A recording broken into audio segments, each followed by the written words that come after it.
Nak maintain gemuk, tak nak kempis perut, ini air jangan minum.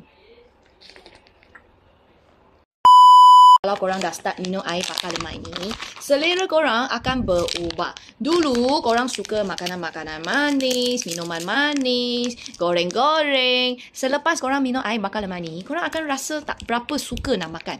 Habis kalau korang tak minum manis, tak suka makan manis, lagi tak mau makan goreng-goreng, nak macam mana perut korang nak buncit, nak macam mana nak gemuk kan? Okay, so korang yang nak kempis perut, nak maintain gemuk, ini jangan minum.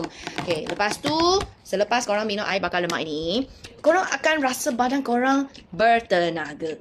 Dulu buat kerja sikit, penat. Buat kerja sikit, penat. Sekarang, tiba-tiba je rasa macam badan boleh macam kerja lebih sikit. Aktiviti harian korang bertambah setiap hari. Bila you buat aktiviti harian, you lagi senang berpeluh. So ni, air bakar lemak, dia membantu korang banyakkan aktiviti harian. Kurangkan badan lemah-lemah, sakit-sakit. So, nak macam mana gemuk kalau korang banyak suka aktiviti? Kan? Susah nak gemuk.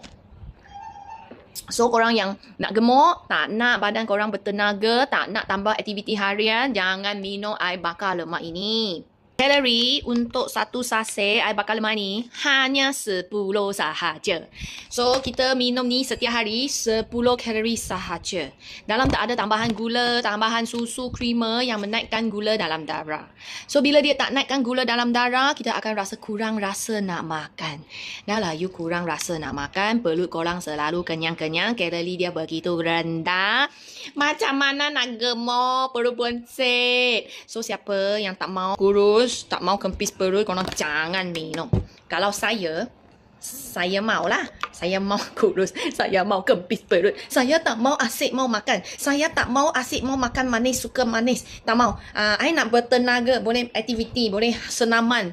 Naikkan metabolik, nak bertambah, senang berpeluh, senang detox punya. Korang minum. Macam saya hari-hari minum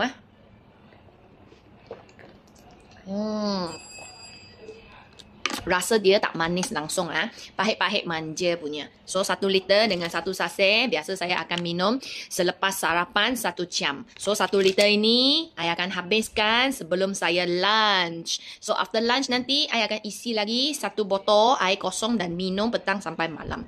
So at least lah 1 hari 2 liter air masuk dalam badan. So pagi-pagi korang tambah lagi ni, jadikan you punya badan semakin sihat. Ini ialah cara yang sihat kawan-kawan. Sebab dalam kopi ni langsung tak ada tambahan. So, dia naturally naikkan metabolik. Naturally bagi kita bakar lemak, kurang rasa nak makan, selesa dekat perut, kenyang selalu, bertenaga, senang berpeluh, senang detox. Tak ada sakit perut jangan risau. Tak ada ciri-ciri I pun sangat takut punya ini semua. Okay, so tak ada.